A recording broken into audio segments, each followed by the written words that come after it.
Hello, 12th standard student, Science and Commerce. How are you? I hope you are fine and alright and you're minding your own business. Now,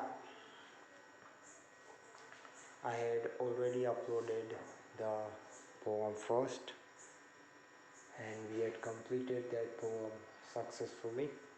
Now, in this session, we shall try to understand the second poem that is written by Stephen Splendor. Now, the title is An Elementary School Classroom in a Slum, or An Elementary School in a Slum. Now, here the poet is specifically talking about the classroom in an elementary school. In what kind of area? In a slum area. In a slum area. Now, means you can definitely imagine kind of a school that is run by whoever may be. We are not really concerned with that, but that school is located in a slum area. So slum area is that area where the houses are not usually made up of RCC, that is reinforced concrete cement. Instead of that, there are different huts. Okay, and here we shall try to learn what our poet is talking about. So before we move further, let's have an introduction of Stephen Splendor. Okay, so pay attention, here we go. Now, this person lived almost for a century, okay, because he is a British person. Okay, British person, they don't die so easily, okay, they live a long life. So is Stephen Splendor. Now, he was an English poet and an essayist. He left University College, Oxford, without taking a degree and went to Berlin in 1930. Splendor took a keen interest in politics and declared himself to be a socialist and pacifist. Books by Splendor include poems of dedication, The Age of Being, The Creative Element, The Struggle of the Modern, and an autobiography, World Within World.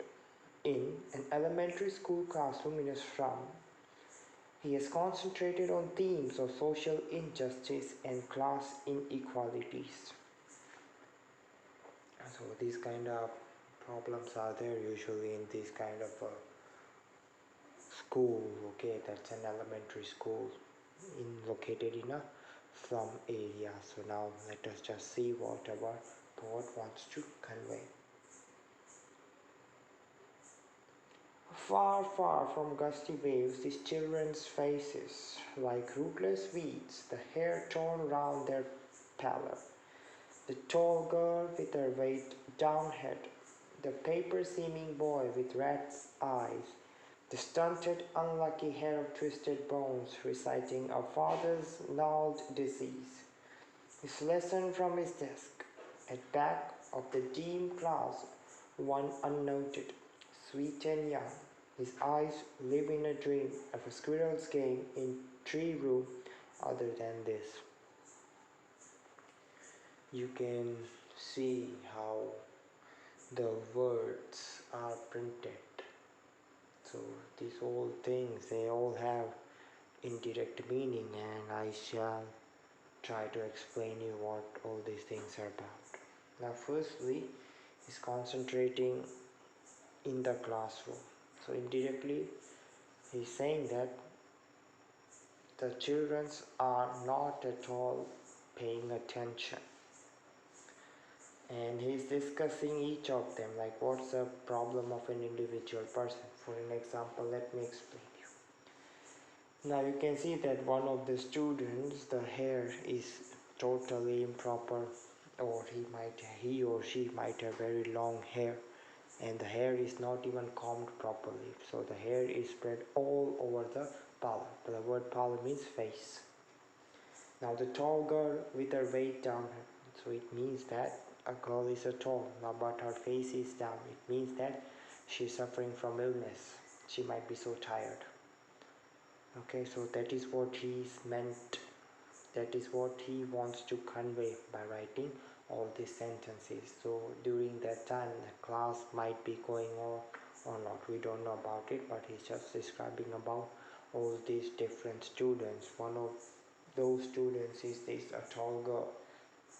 So here he wants to convey that that girl is ill and she is exhausted. Exhausted means she is completely tired. Now let's see what other is doing. The paper seeming boy with rat's eye. Okay, so rat's eye. Usually rats are very thin. Okay, usually rats are very thin. So he's comparing here.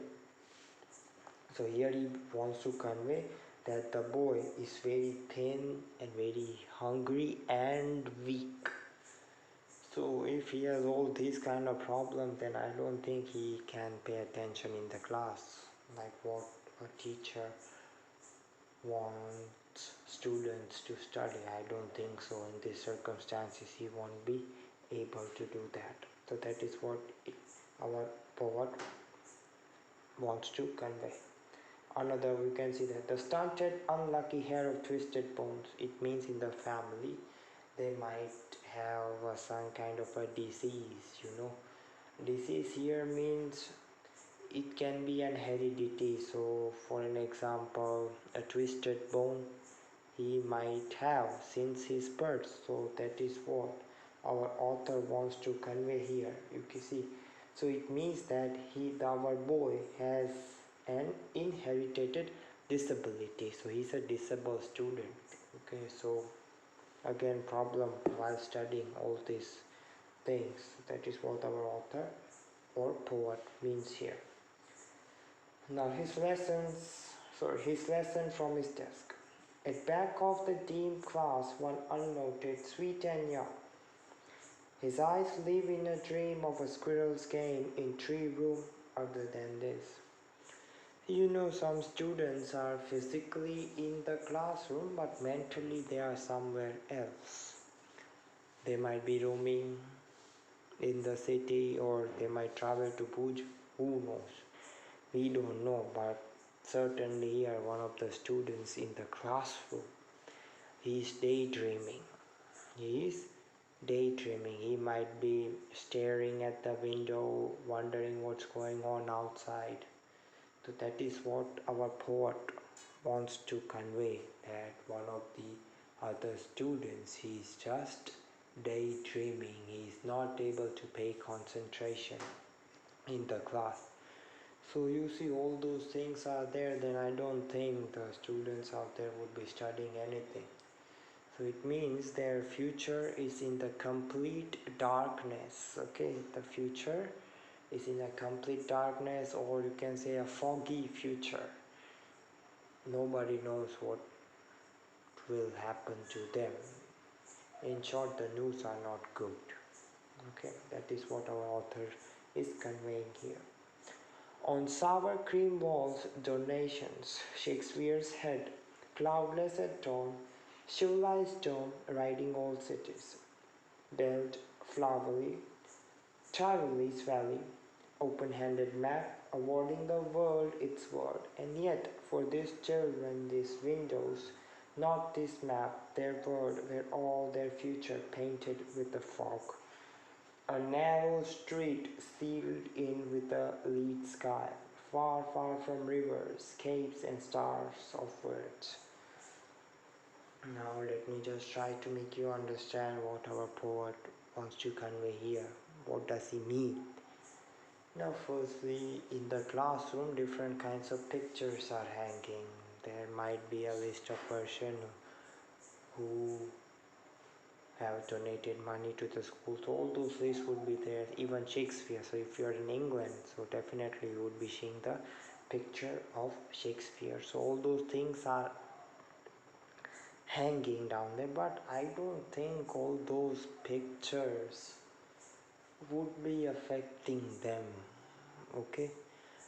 And apart from this Shakespeare, like they would be good enough if they understand what Shakespeare wants to convey in his poem. I don't think these students would be able to understand Shakespeare, so for them Shakespeare would be most useless, because these children, they have their own personal problems, so how they can understand or they can learn, because they have more problems, they have more personal problems. So these kind of things, they definitely affect their future, but at that age students would be unaware about that. Okay, they would not have a single idea of what's going on. It's just like they don't like, they are in their own world, in their own virtual world. So because of all these problems, our author is conveying that their future is in a complete dark, a foggy future, means they don't even have a plan of what they would be doing in their upcoming days. So it's like every day it would be the same different problems with different students. So it's like they have more personal problems. Okay, so to learn you have to keep all those things outside the school, and when any student comes to school, she or he, okay, just those students, they have to concentrate of what's being told in the class rather than knowing anyone's personal business. Okay, so this is the only way how a student can learn and can do something good with his or her life. So that is what our poet is conveying here. You see, these windows, not this map, their world, where all their futures painted with a fog. Okay, everything is in a complete dark. A narrow street sealed in with a lit sky, far, far from rivers, caves, and stars of words. Means far, far. It's like there is no hope. After seeing all those things, I think our poet would be very sad after seeing all these things, and he's describing everything with this beautiful poem. Let's move to the third paragraph. And at the end of this poem, I would be definitely doing figures of speech too. Okay, so don't worry about that. I would be explaining you each and everything. Surely Shakespeare is a wicked. Oh yes, Shakespeare is a wicked. Moments ago I explained you, like they would not be able to understand what Shakespeare wants to convey in his poem, or it can be a sonnet, or it can be a drama. They won't be able to understand. So for those students, Shakespeare is just a wicked person. It doesn't affect them. The map, a bad example, with ships and sun and love tempting them to steal, for lives that slyly turn in their cramped holes from fog to endless night. So here our poet is also describing about those students who are stealing it. Okay, so it's like they are tempted means they would be thinking that wow, that bag is so good, it is so nice. It can be any object. Okay, so it's like they are getting tempted to steal. Okay, like wow, so beautiful, I would be taking that once she or he doesn't see that. So all those things he's talking about. On their slag heap, these children were skin peeped through backbones and spectacles of steel, with mended glass like bottled bits of stones. All of their time and space are foggy slums, so blot their maps with slums as big as doom. It's like our author is seriously unhappy with all these things. It's like he's giving a guarantee, like definitely their future is not good. Their future is not good, and they might deviate their way into the wrong way. Okay, so in short, our author is really, really not happy with all these things that are going on in the classroom. It's like he is giving a guarantee. Unless governor, inspector, visitor, this map becomes their window, and these windows that shut upon their lives like catacombs. Break open till they break the town, and show the children to green fields, and make their world run azure on gold sands, and let their tongues run naked into books, the white and green leaves open. History theirs whose language is the sun. Okay, now you can see that here catacombs. Okay, actually it is refers to, you can definitely see the picture of a school out there. You can see a group of people, one is alone, might be thinking something else, or might be playing. These three, they might be discussing something, and you can see on your right hand side two people, they are dancing. They are dancing. It means they are in their own world. They are in their own world. So I don't think they would be learning anything from the school. Now what I want you to see is this Tyrolese Valley Catacombs. Now it's pertaining to the Tyrol. Now it's an Austrian Alpine province, a long underground gallery with excavation in its sides for tombs. The name catacombs before the 17th century was applied to the subterranean cemetery near Rome. Now here they are giving the description. Let me make you understand.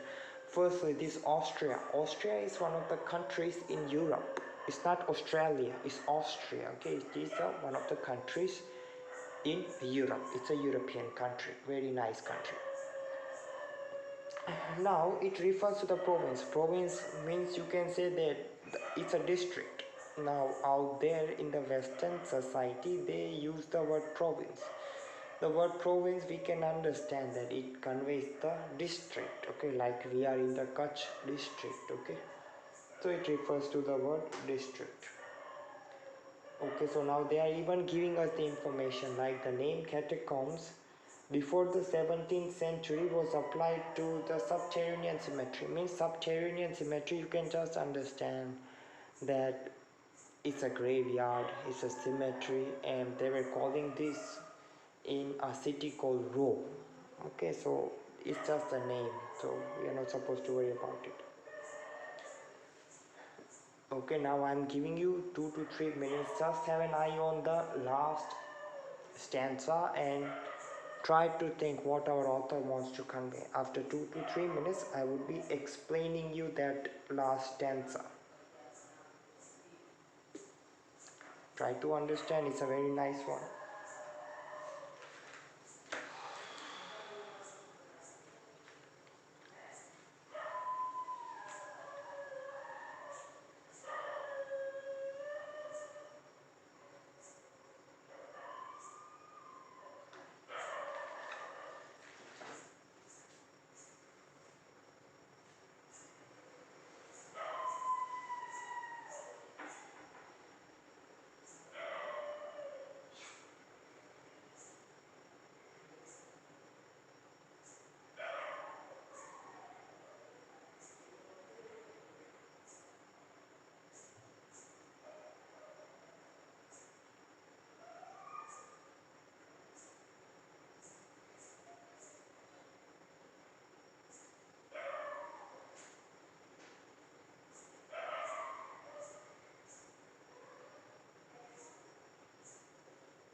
Alright, so I'm back. Now let me make you understand each and everything.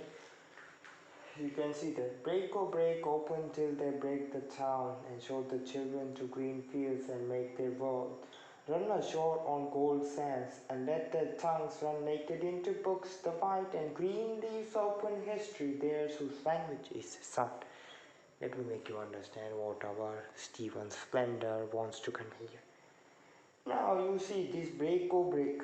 Now here it means that our poet wants the slum children to move out of the slums and be a part of the beautiful outside world.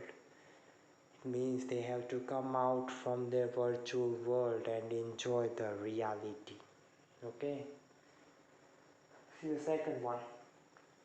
Now our author even wants slum children to enjoy the green fields, to run on the beaches and have the freedom to enjoy books and nature and its bounties. Okay, so it means our author really wants these kind of people, our author or poet, he really wants the student to get out of that boring classroom and go somewhere at the green fields where they can enjoy, where they can play, so that something can come up in their mind, some good fresh thought that can change the life. Okay, because this boring classroom would not be helping them so much. Okay, I hope everything is very clear. Now you can see this, let their tongues run naked. It means that our poet wants them to have the complete freedom so that they can do whatever they want to do. Clear?